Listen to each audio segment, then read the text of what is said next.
vous avez pu à peu près faire entrer tout le monde. Il y a certaines personnes qui se sont apparemment désistées, qui ont un ou deux places libres et qui ne nous ont pas avertis. Aujourd'hui, donc, nous recevons quelqu'un qui travaille au laboratoire, le professeur Stéphane Van, Sorbonne Université. Il appartient au département d'écologie microbienne et en fait, il travaille sur un thème qui est vraiment d'actualité, le cycle du carbone et le rôle des océans dans le cycle du carbone. Il a fait beaucoup de missions dans les océans australes et beaucoup de missions auprès de Kerguelen. Donc, il vient nous parler du problème des fonds de glaciers et leurs causes et leurs conséquences, et en particulier les fonds de glaciers de Kerguelen. Merci Stéphane. Merci Anne-Marie. Bon, si, je vais enlever mon masque, sinon je vais craquer. Bien, bonsoir, bienvenue. Donc, comme l'a dit Anne-Marie, je travaille au laboratoire, je suis professeur d'océanographie et je m'intéresse au rôle des océans dans le cycle du carbone. Alors, pour une fois, j'ai déjà fait quelques conférences dans le cadre de ces conférences, plutôt sur l'océan. Et là, je vais vous parler de quelque chose de relativement terrestre, puisque c'est la fonte des glaciers de Kerguelen. Et pourquoi ils fondent, et puis surtout, est-ce que ça a des conséquences, et en particulier pour le milieu marin, puisque c'est quand même au-delà de ça. Donc, un petit retour sur la géographie, rapidement. Je ne sais pas s'il y a un pointeur qui est quelque part. Non, c'est là.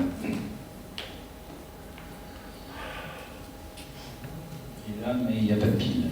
C'est pas grave. Donc, la petite carte tout là-haut, c'est pour resituer les îles Kerguelen dans le contexte global. Donc, c'est des îles qui se trouvent au sud de l'océan Indien, dans ce qu'on appelle l'océan austral. C'est des îles relativement éloignées. Elles sont situées à 50 degrés sud, donc en plein dans ce qu'on appelle les 50e hurlants. Donc des zones où l'océan est particulièrement agité. La grande carte, c'est la carte de l'île de Kerguelen. Donc c'est une île qui a à peu près la taille de la Corse, grossièrement en termes de surface.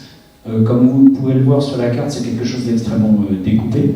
C'est une île volcanique qui repose sur un plateau volcanique et qui a émergé il y a à peu près 35 millions d'années. Une de ses particularités, c'est d'être recouverte par des calottes glaciaires. Donc la plus grande, c'est celle que vous voyez au milieu, qui est la calotte dite Cook. Et puis il y a deux plus petites calottes qui sont situées au sud. Donc une sur la péninsule Railly-Libati, qui est celle-ci, et une autre, enfin un autre glacier qui est situé sur la péninsule Galini et qui est le point culminant de Kerguelen, puisqu'il s'agit du mont Ross. Et vous en verrez une image tout à l'heure, qui culmine à 1800 mètres.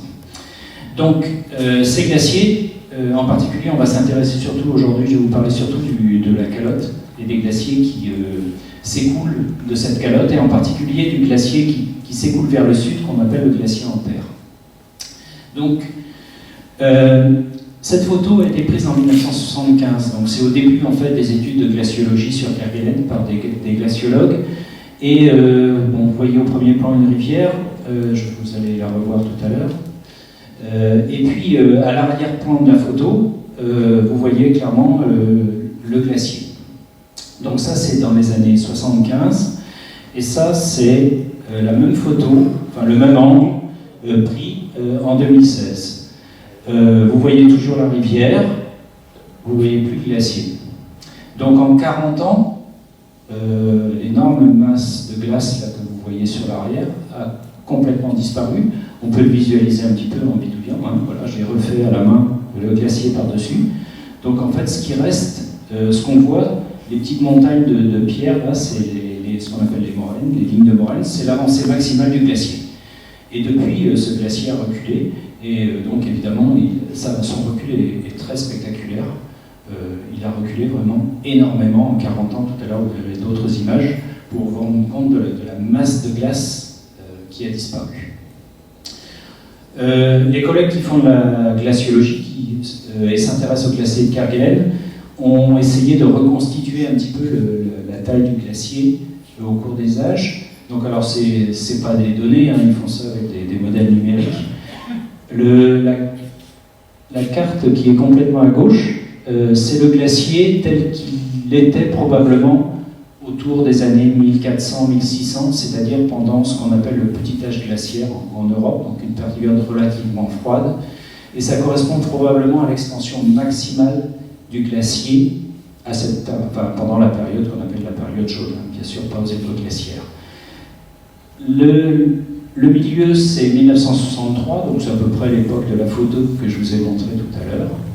Et ça, c'est aujourd'hui, 2020. Donc vous voyez entre les trois images la décroissance du glacier en termes de masse. Si vous vous rappelez l'échelle de tout à l'heure, que Kerguelen, ça représente à peu près la Corse, c'est une immense surface de glace qui a disparu. Leur objectif, mais malheureusement je n'ai pas l'image, c'est qu'ils font tourner le modèle vers le futur pour savoir à peu près quand il n'y aura plus rien, mais malheureusement le modèle n'a pas fini de tourner, donc je n'ai pas l'image. Je ne peux pas vous dire, mais clairement ça ne va pas dans le bon sens. Alors la question qui se pose, c'est pourquoi ce glacier fond. Je pense que si je vous pose la question, la réponse va être immédiate. C'est parce que ça chauffe. Alors c'est vrai, il y a un réchauffement global, et ce réchauffement est aussi vrai à Kerguelen.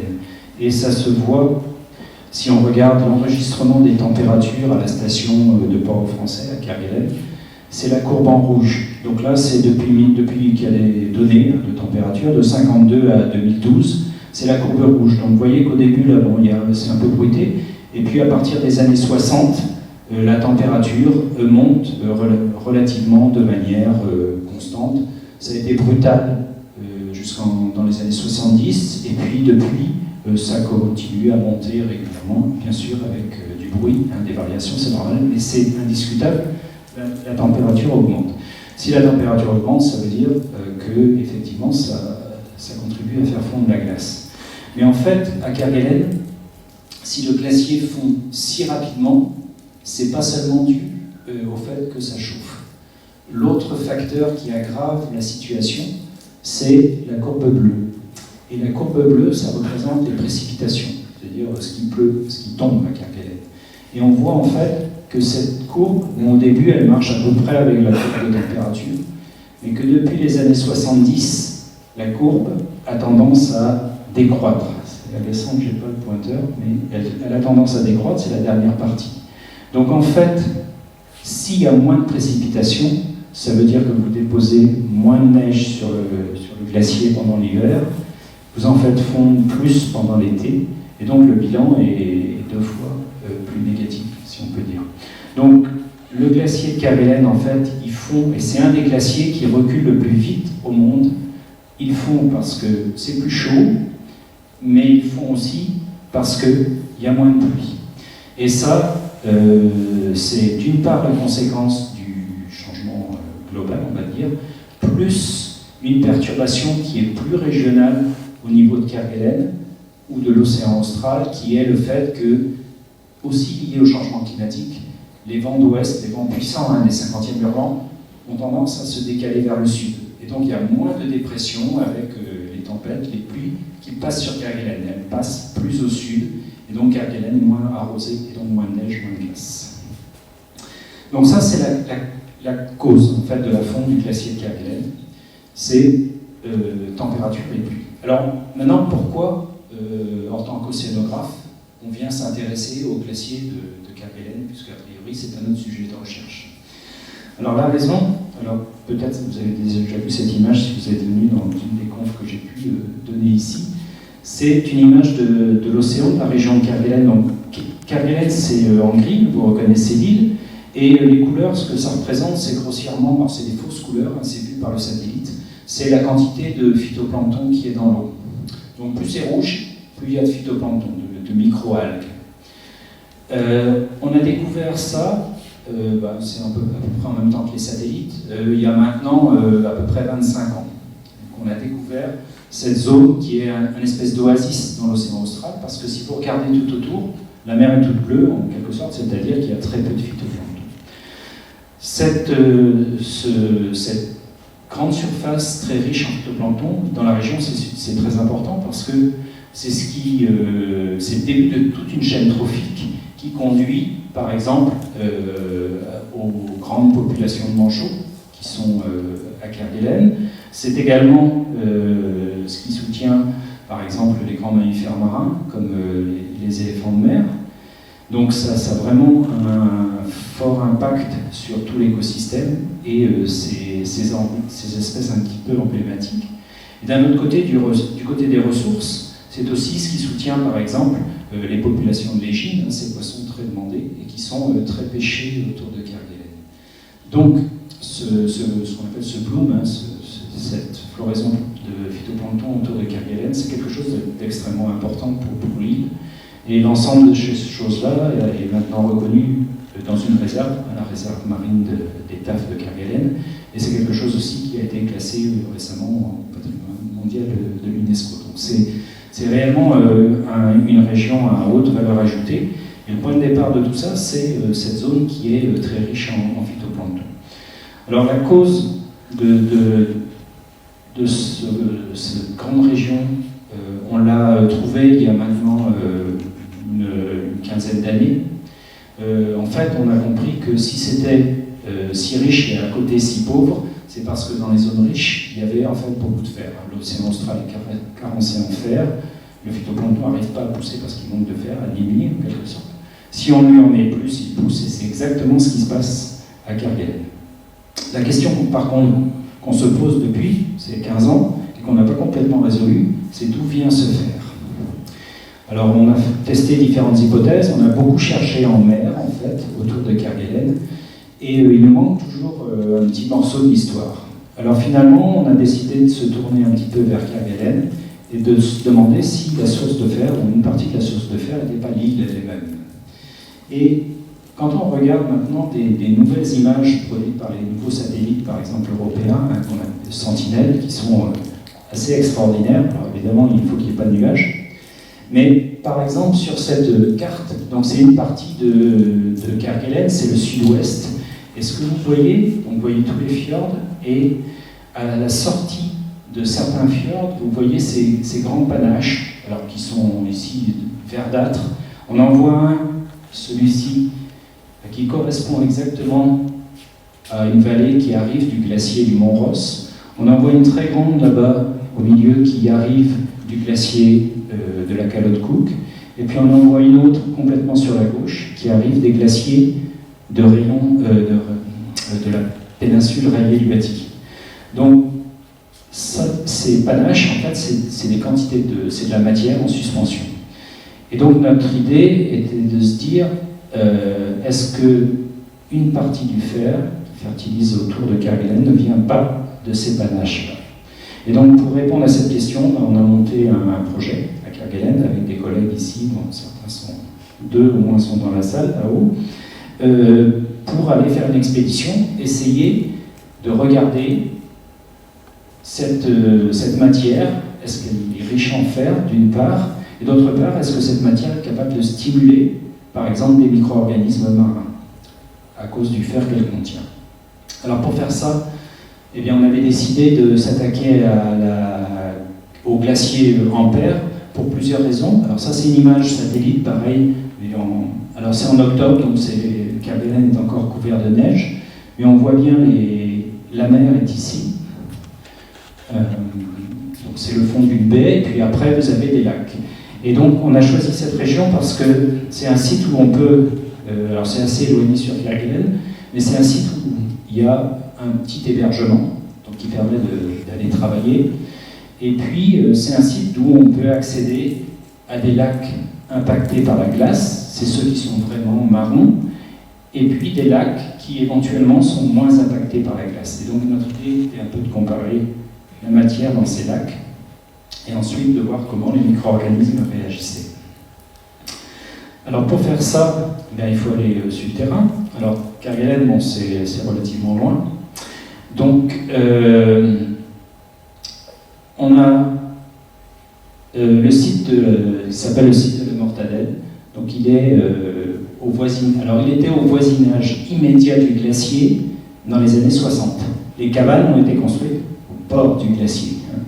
Actuellement, vous voyez pas le moindre glacier autour. Ce que vous voyez, ça s'est tourné vers la mer, vous voyez un lac sur lequel il y a des icebergs. Donc, on a décidé d'aller sur ces cabanes et d'y passer environ presque 2 semaines pour échantillonner les lacs. Alors, pour vous présenter rapidement en quoi ça consiste,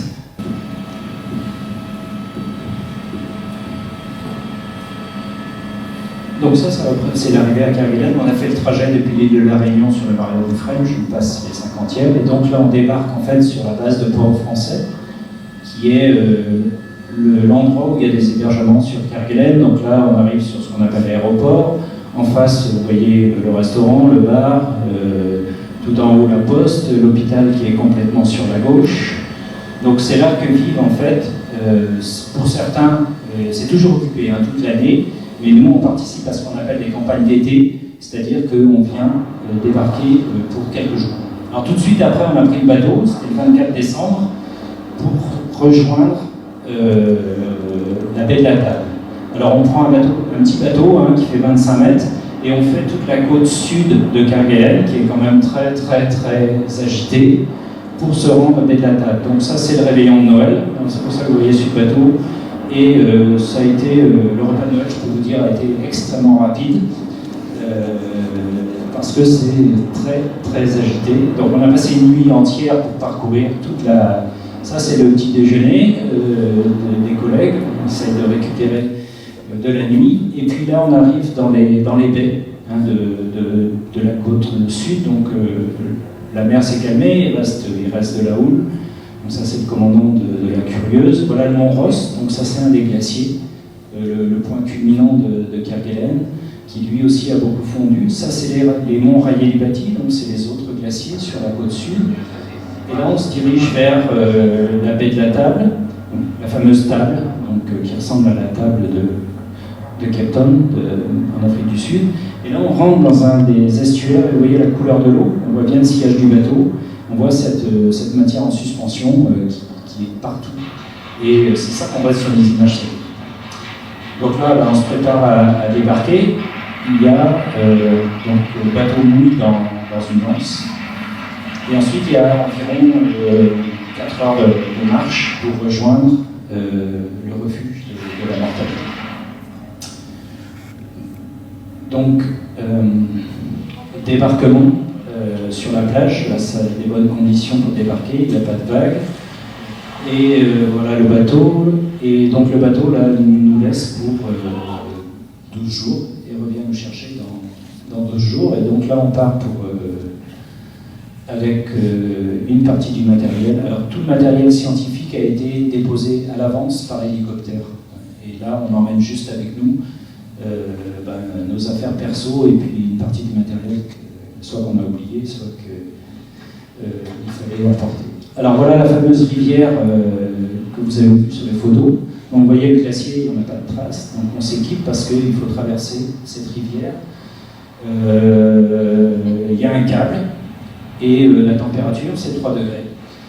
Donc il faut faire juste attention, parce que si vous tombez, c'est pas sympa. Donc il y a un harnais et une tyrolienne, et puis il faut traverser et essayer de ne pas trop se prendre les pieds dans le tapis. Il y a quand même pas mal de courant.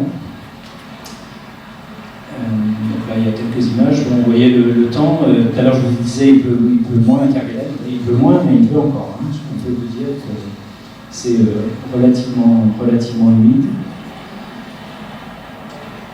Donc on était 4. 2 hommes, 2 femmes sur le trajet. Donc là vous avez vu Ingrid qui est dans la salle, ça c'est Audrey qui est aussi dans la salle. Remarquez quand même qu'elle est brillante dans sa traversée. Et ça c'est sans problème.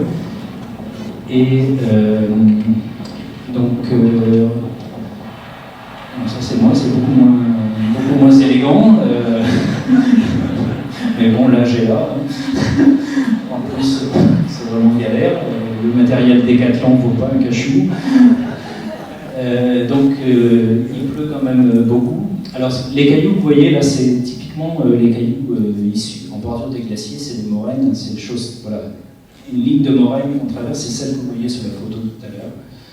C'est très rond, c'est très glissant et c'est très pénible à traverser. Donc, voilà. Et donc, ça, avant c'était couvert sous la glace, ça n'existait pas. Et le refuge vers lequel on se dirige quelque part au fond, et là, on est sur le point. Donc, ça, c'est le bord du lac qu'on va échantillonner. Et puis, voilà, au bout de... Alors, normalement, c'était 4 heures, mais on a mis 7 heures, parce qu'on s'est un peu perdu. Il n'y a pas de panneau chemin de grande randonnée, quand même. Donc ça, c'est les refuges, qui datent des années 60. C'est du métal, et ils sont sanglés au sol, parce que... On vient d'arriver à la mortadelle, bien. C'est bien mouillé, et puis c'est un peu long là, c'est un peu planté, et bon, c'est bien, on est rendu, ça marche.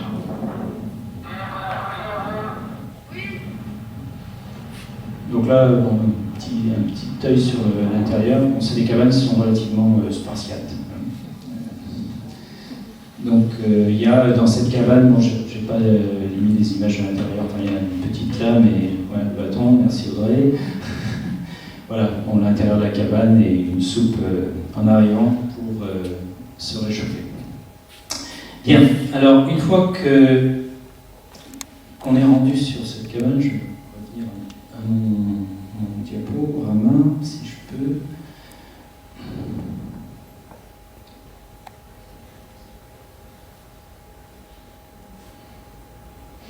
Donc ensuite, une fois qu'on était là-bas et installé, l'idée c'était de faire un certain nombre d'échantillonnages. Alors je vous ai mis ça, puis derrière il y a une petite vidéo pour revoir ça, mais ça c'est pour juste résumer en fait ce qu'on voulait faire comme travaux. Donc il y a plusieurs choses.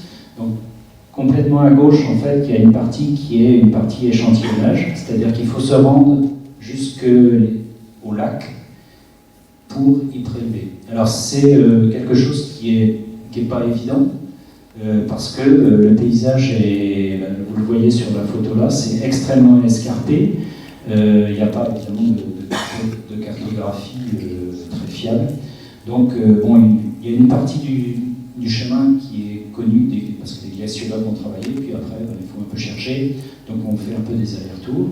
Ensuite au milieu, il y a l'échantillonnage typique, c'est-à-dire qu'on on a une bouteille, et vous allez voir sur l'autre petit film, et puis on prélève des échantillons, et puis après, on a réinstallé, et ça aussi je vous montre sur le petit film suivant, tout un laboratoire dans notre deuxième cabane, pour pouvoir faire un peu de science quand même, c'est-à-dire préparer notamment préparer nos échantillons pour les ramener ici à Badmouls, et ensuite les analyser. Alors, j'en suis dans le temps, Marie, je suis à 30 là, c'est bon, ça va, je vous montre si elle marche.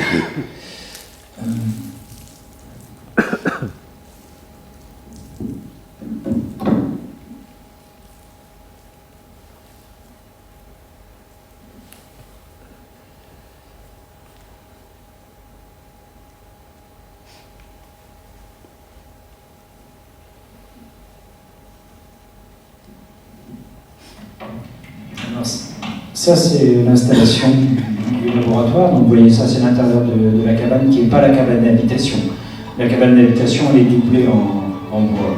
Donc là, c'est voilà, typiquement ce qu'on a essayé un petit peu accéléré, mais tout le matériel a été expédié à l'avance, déposé par hélicoptère, et nous, donc, on ressort des malles tout notre matériel, et puis on essaye d'installer quelque chose d'à peu près propre dans une cabane qui est toute rouillée, et qui n'est pas très étanche pour être honnête. Donc ensuite, une fois que ça s'est installé, ça c'est la vue depuis la cabane, et là c'est un jour où il fait beau, donc quand il fait beau on décide évidemment d'en profiter pour aller échantillonner, et donc ça c'est le départ pour l'échantillonnage. Juste pour vous dire que, donc, encore une fois, typiquement, il y a 40 ans, tout ça c'était sous la glace. Tout. C'est-à-dire là où est Ingrid, par exemple, c'est déjà le glacier. Et vous voyez que la descente est énorme pour aller jusqu'au lac. Donc tout ça a été couvert par la glace et tout ça a disparu. Donc on se dirige là vers le lac en fait qui est le plus éloigné et qui est le lac qui contient, qui n'est pas très impacté par le glacier. Et, voilà. Et vous voyez, ce lac-là est très vert, donc il ne contient pas cette matière très particulière. Donc on va échantillonner dans ce lac, donc on fait un certain nombre de mesures, on prend un peu la température de 3 degrés, on a notre système de prélèvement. Et puis, à partir de ça, donc on récupère de l'eau. Cette eau, après, on la conditionne. Donc là aussi, ce lac, c'est un lac, évidemment, c'est un des derniers à avoir été découvert par le glacier. Mais lui, comme il n'y a plus du tout de glace autour, en fait, il ne reçoit pas les écoulements du glacier. C'est pour ça qu'il est propre. Un peu lyophilisé pour se redonner de l'énergie. Ça, c'est la cabane. Et puis ensuite, retour avec les échantillons. Donc, on porte, en fait, on prend 20 litres d'eau, on répartit, chacun porte 10 litres. Et on ramène ça au labo. Donc là, l'aller, c'est à peu près 3 heures. Donc 3 heures aller, 3 heures retour. Bon, c'est un peu physique. Donc ensuite, des fois il pleut à Kerguelen. Donc quand le temps est comme ça, de toute façon il n'est pas question d'aller sur le terrain. Donc là ce qu'on fait, c'est qu'on va au labo, donc à côté. Donc il y a un petit groupe électrogène qui permet d'alimenter notre matériel, et ça, c'est les pompes. Donc ça, c'est Audrey par exemple qui fait de l'échantillonnage. Si vous entendez les bruits derrière, on n'entend pas très bien, mais en fait c'est le vent qui fait battre les tôles du toit. Oui. J'ai noté les numéros dans le wagon de 125 000. Et le troisième, c'est Louis Francis Paul, LF5.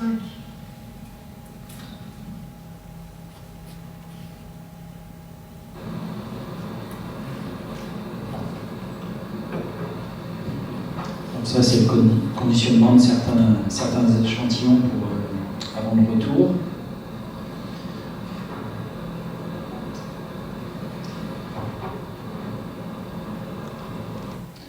Et donc là, c'est l'échantillonnage, donc c'est un autre jour, et c'est l'échantillonnage pour le lac, que vous voyez sa couleur qui est brune, et puis au fond, ce que vous voyez sur le lac, c'est des icebergs en fait.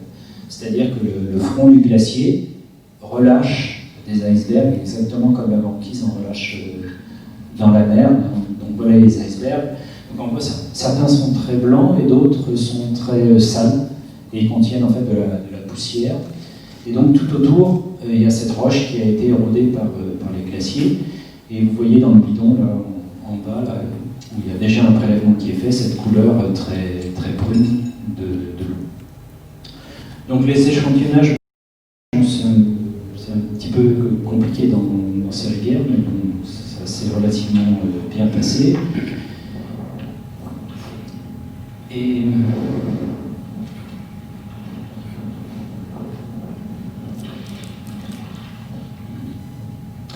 alors oui, ça c'est une petite mascotte, juste au passage, parce que donc, notamment Audrey avait une collaboration avec une école maternelle de Gouesnou en Bretagne, donc c'est pour ça qu'elle a un petit drapeau breton sur l'épaule.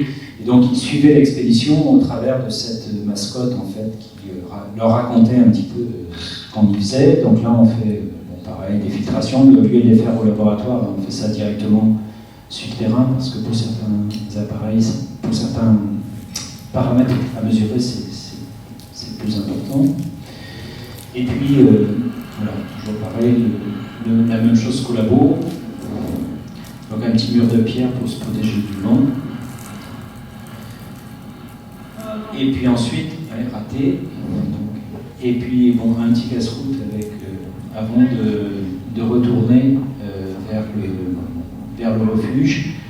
Donc là aussi, pareil, même chose que tout à l'heure, toute cette région là, que vous voyez en arrière-plan, il y a 40 ans, était juste sous la glace.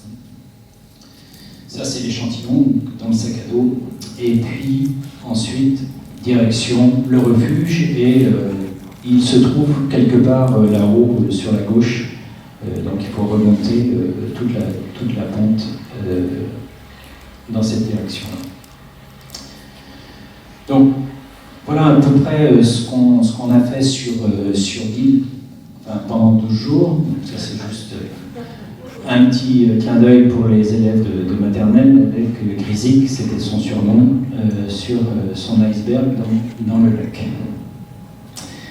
Bien, donc pour terminer, juste un petit mot quand même de ce qu'on a trouvé, parce qu'on n'est pas allé là-bas que pour se promener.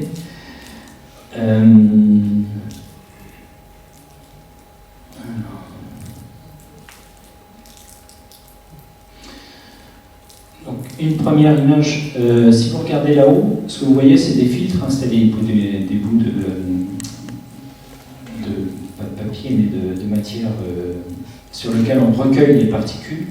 Et vous voyez la différence entre du matériel qui a été collecté dans les lacs impactés par la glace, c'est complètement marron, et des lacs qui n'ont pas été impactés par la glace, et où le filtre est quasiment blanc. Et ensuite, donc on a regardé ça en microscopie électronique. Est-ce que donc les gros trous, vous voyez, c'est le filtre, mais par contre, les petites boules où il y a des indications spectres, c'est des particules. Et ce qu'on a fait, c'est qu'avec un appareil qui permet d'analyser particule par particule, on a analysé chimiquement ces particules, et ce qu'on a trouvé, bon, c'est que certaines particules, effectivement, contiennent beaucoup de fer. Donc, ce qui nous confirme l'idée qu'il y a une source potentielle de fer. La deuxième chose qu'on a fait, c'est ces particules, on les a données à des micro-organismes marins. Alors on a fait ça à Port-au-Français, dans un autre labo, une fois revenu à la base. Et c'est des manips qui ont duré à nouveau 15 jours. Je ne vais pas aller dans le détail, mais juste, c'est la croissance, le nombre de micro-organismes, et on voit que ce qu'on traite avec les poussières qui viennent du glacier, manifestement ont l'air de mieux pousser que celles où on met soit rien, soit le matériel qui vient des lacs non impactés. Donc cette manip préliminaire nous confirme dans l'idée que, 1, les glaciers relarguent du fer, et que 2, les micro-organismes marins aiment bien ça. Donc on pense être sur la bonne voie, mais évidemment il faut qu'on continue nos analyses, et le Covid ne nous a pas trop aidé là pour l'instant, donc on est en train de redémarrer ça pour... Donc juste pour finir, voilà une vue du glacier. Alors cette fois-ci on est relativement au bord du glacier, donc dans l'état où il est. On voit très bien qu'en fait il est parcouru par des tas de veines, et qu'il est vraiment en train de se désagréger. Et pour terminer, voilà l'équipe devant les icebergs du glacier. Bien, c'est tout ce que je vais vous dire pour le moment. Merci pour votre attention.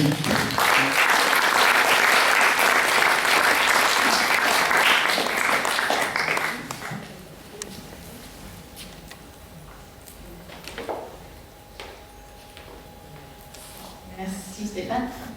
Du coup, ça nous laisse du temps pour des questions. Ouais, c'est le but. Voilà.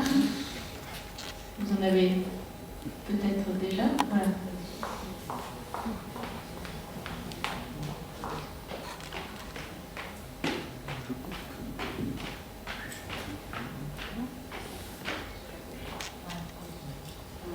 Ah oui, d'accord. Pardon, avec le Covid, il faut réapprendre tous les gestes. Une question, si j'ai bien compris, le fer donc, qui viendrait, semble-t-il, des glaciers, permet une vie avec du phytoplancton. Si le glacier continue à fondre et à disparaître, est-ce qu'à terme, cela risque de faire qu'il n'y a plus de fer qui sera relâché dans la mer, et que donc la vie marine qui bénéficie de ce fer risque d'être négativement impactée? Est-ce que c'est ça votre inquiétude? Une de vos inquiétudes? Bon, effectivement, on pense que raisonnablement une partie du fer qui sert à fertiliser Kerguelen vient des glaciers. Ce qu'on ne sait pas pour l'instant, c'est est-ce que ça représente 10% ou 90%. Donc ça fait beaucoup. Parce qu'en fait, l'histoire de Kerguelen, ma réponse va avoir deux aspects. La première, c'est qu'une fois que le fer est allé dans l'océan, après, il tourne beaucoup en boucle. C'est-à-dire que le phytoplancton l'utilise, mais quand le phytoplancton meurt, le fer n'est pas perdu. Il va être recyclé par les bactéries, il revient. Donc il y a une espèce de boucle qui tourne comme ça. Donc avec un peu de fer injecté, ça peut durer relativement longtemps, le système.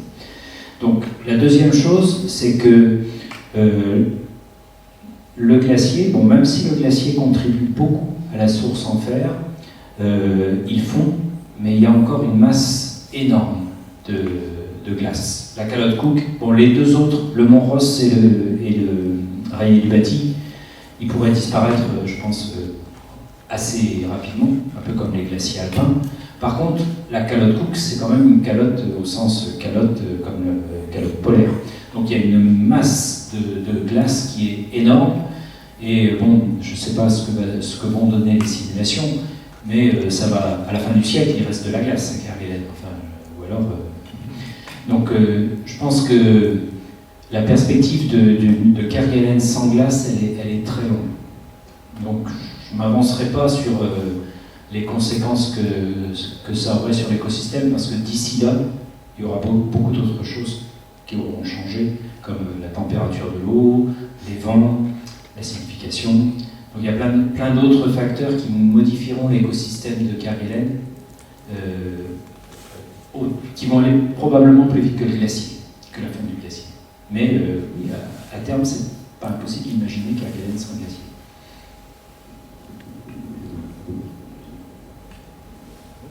Question ? Oui.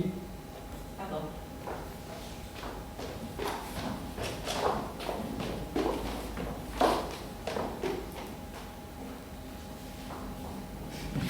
Oui. Est-ce que vous avez été mesuré ce qui sortait des grosses rivières de Kerguelen, comme la vallée des Merveilles, par exemple?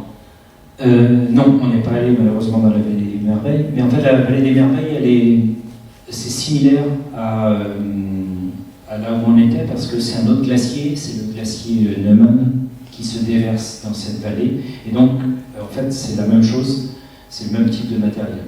Donc, elle est concernée. Enfin, on peut raisonnablement dire qu'on trouvera la même chose. Par contre, on est allé dans d'autres rivières de Kerguelen, comme les rivières qui sont près de la base, la rivière du Sud, des choses comme ça, et on a échantillonné là-dedans, parce que ça, c'est des rivières qui ne voient pas du tout l'autre fond du glacier. Et donc, ces rivières-là, on va les comparer également avec ce qu'on a obtenu, mais là, les résultats sont toujours dans les tubes et dans les caisses. Mais... Et d'où vient le fait qu'il y a sous ces glaciers? Ça vient des roches? Oui, ça c'est une bonne question. Effectivement, on pourrait se demander pourquoi les glaciers produisent ce fer. Et la raison, c'est que en fait, donc, le glacier est posé sur la roche, évidemment. La roche à Kerguelen, c'est du basalte. C'est que ça. Et le basalte est assez riche en fer.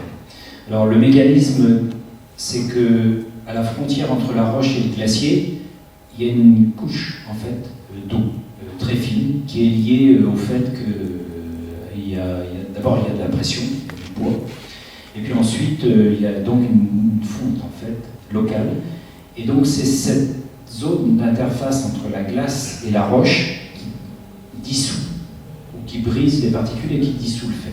Et donc c'est ce mécanisme-là qui probablement produit le fer.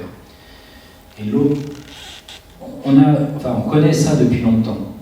Sauf que l'idée qu'on avait jusqu'à présent de ces apports de matière par les glaciers, c'est que ça arrivait dans la mer et plouf, ça tombait au fond, parce que d'abord le fer n'est pas très soluble, et ensuite parce que c'était des particules assez grosses et qu'elles coulent. Et ce qu'on a appris depuis peu, c'est qu'en fait ce mécanisme-là de frottement sous le glacier est capable de produire ce qu'on appelle des nanoparticules, des particules de taille nanométrique, donc extrêmement petites, qui elles peuvent être transportées potentiellement très loin dans l'océan, voire être ingérées directement, d'ailleurs, par certains micro-organismes, ou en tout cas facilement, par exemple, utilisées par les bactéries. Et donc, en fait, le glacier, contrairement à de l'eau de pluie qui s'écoule sur la même roche, il a une action beaucoup plus abrasive, et c'est pour ça qu'on pense qu'il est un acteur important dans la production de fer, ce qui n'est pas le cas de l'érosion classique par la pluie, par exemple. Stéphane, est-ce qu'il serait possible de tracer ces molécules jusque dans la mer par isotope ou enfin, je ne sais pas quel mode de reconnaissance de ces composés là? C'est naïf comme question. Hein. Oui, non, c'est pas du tout naïf, c'est la bonne question, mais c'est super compliqué. Donc pour l'instant, on essaye de le faire. La réponse est pour l'instant non, c'est-à-dire les isotopes du fer, c'est très difficile à faire. Et le fractionnement n'est pas très suffisant pour faire ce genre de choses. Pour l'instant, en tout cas, techniquement, ça n'arrive pas. Et donc, en fait, on essaie d'aborder le problème d'une autre façon, c'est-à-dire qu'on se pose la question, est-ce que le fer qui est produit, même si on ne sait pas très bien sous quelle forme il est-ce que les micro-organismes aiment ça? Et on dit, si les micro-organismes aiment ça, entre guillemets, ça veut dire qu'il est utilisable, et donc c'est les expériences qui sont faites notamment avec les bactéries.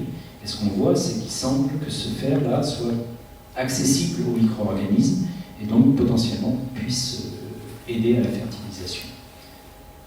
Mais tracer, c'est compliqué. Enfin, c'est compliqué. Pour l'instant, c'est pas possible. Et la zone géographique qui est identifiée comme étant celle riche en plancton, ça veut dire qu'elle s'auto-alimente par ce cycle du fer. Comment ça se fait qu'il y ait une sorte de barrière, de zone délimitée comme ça? Elle est surtout délimitée par la bathymétrie, d'une part, et aussi par les courants. C'est les deux choses, quoi. Mais effectivement, le fer, comme je disais tout à l'heure, il est absorbé en surface, le phytoplancton meurt, mais tout ne va pas se mettre au fond, et une partie est recyclée et revient en surface, et ça tourne en boucle comme ça. Donc, ça tourne en boucle là où ça reste relativement contraint par les courants. Si vous avez trop de courants, tout est dispersé, il ne se passe plus rien. Donc c'est pour ça en fait que la carélène, ce qui est typique, c'est l'image que je vous ai montrée, si vous la regardez, voilà ça. Vous voyez les traits gris, c'est la bathymétrie. Donc on voit un cœur qui est sur le plateau, et on voit une plume qui s'en va vers l'est, alors qu'il n'y a rien à l'ouest. Et ça, c'est juste le courant qui transporte le fer et le phytoplancton vers l'est, vers l'Australie, alors qu'il n'y a rien du côté de l'Afrique. Et ça, c'est juste une question de circulation.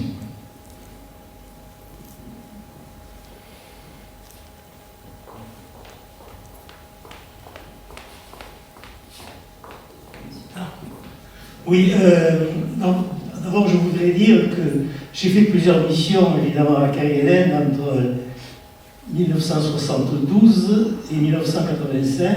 Alors c'était pour la faune des sols, le micro-arthropode des sols et de ses annexes. Mais évidemment nous avons beaucoup de données effectivement sur la faune des rivières, sur les bactéries, sur les protozoaires, etc. Et est-ce que vous avez relevé aussi la méiofaune dans ces rivières? Non, nous non. Par contre, il y a toujours à Kerguelen d'autres programmes de biologie, et il y en a qui travaillent effectivement sur les micro-organismes et les macro-organismes dans les rivières et dans les lacs et dans les tourbières. J'ai été très heureux de voir vos vidéos. Ça m'a rappelé beaucoup de souvenirs. Oui, je me suis rendu compte que malgré les progrès techniques, quand on va là-bas, il faut crapahuter, et c'est passionnant d'ailleurs de faire ce type de travail. Voilà. Alors, vous y reviendrez, j'espère. Oui, on a demandé à y retourner 2 ans, parce que ce qu'on voudrait faire, c'est retourner là où on est allé, parce qu'on n'a pas pris tout ce qu'on pouvait. Et on veut faire les 2 autres glaciers, donc le Ross et le Rayet-Libati. Donc on a déposé 2 campagnes d'été pour les 2 prochains étés austraux. D'abord, il faut que ça soit accepté scientifiquement, d'une part, et après, il faut que le Covid nous lâche la grappe, si je peux dire. Parce qu'à l'heure actuelle, par exemple, tous les programmes d'été qui doivent se dérouler de décembre à février ont été annulés à 90% à Kerguelen. Il y a tous les problèmes liés à l'insularité et puis aux différents types de peuplement par l'eau et par les airs, etc. Donc il y a tout un tas de sujets intéressants à poursuivre sur ces îles-là. Voilà. Merci. Et, donc, ah, pardon. Juste une petite question innocente. Est-ce qu'il y a des oiseaux sur ces îles-là? Ah, il y en a des milliers ou des millions, je ne sais pas, Marion Ornito qui connaît mieux que moi ça, mais il y a effectivement des grandes colonies, enfin, d'albatros, de tas d'oiseaux. Donc, mais le fait que ces oiseaux sont là, c'est parce qu'il y a la nourriture en mer. Et la nourriture, le point de départ de la chaîne alimentaire, c'est le phytoplancton qui résulte de la fertilisation. Sans cette fertilisation, il n'y a pas de phytoplancton et il y a beaucoup moins d'oiseaux et de mammifères. Ils sont extrêmement dépendants de... J'ai une petite question.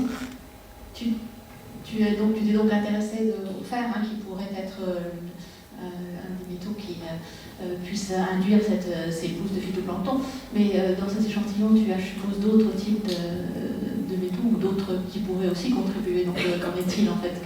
Quand tu fais des dosages, tu regardes pas le fer? Là, c'est pareil. Donc, Audrey, qui était à une brillante traversée de la Réunion, la rivière est en train de faire les analyses à Perpignan de toute la composition de tous les métaux en fait dans ces particules pour voir effectivement s'il y a d'autres métaux. On sait aussi que tous les métaux ne sont pas bénéfiques, il y a certains qui sont plutôt toxiques. Donc voilà, on va essayer de regarder ça aussi. Ce qu'on a vu, nous, dans les expériences qu'on a faites de réponse de la biologie, c'est que l'effet était positif, globalement. Donc, bon, est-ce que c'est le fer ou pas?